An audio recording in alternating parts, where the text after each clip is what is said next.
In today's video, I am going to teach you how to try Pipedrive.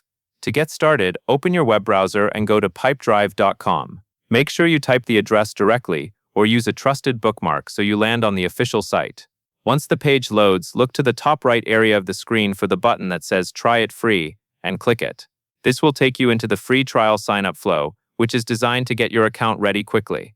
Next, you will be asked for a work email address. Use an email you can access right now, because Pipedrive will send you a confirmation message in a moment. Enter your work email into the field, then select Continue. If you are using a company spam filter, keep in mind that automated emails can sometimes be delayed, so it helps to have your inbox open in another tab. After that, you will set a password and enter your company name.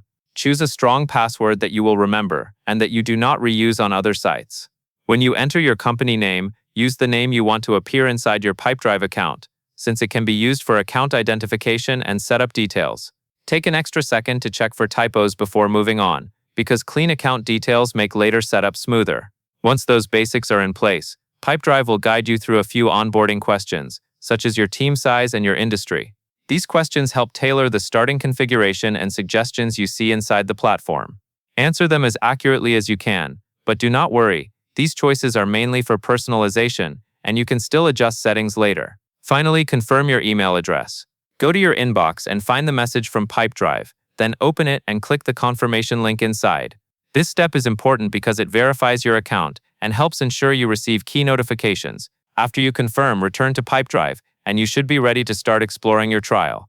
That covers everything you need to know.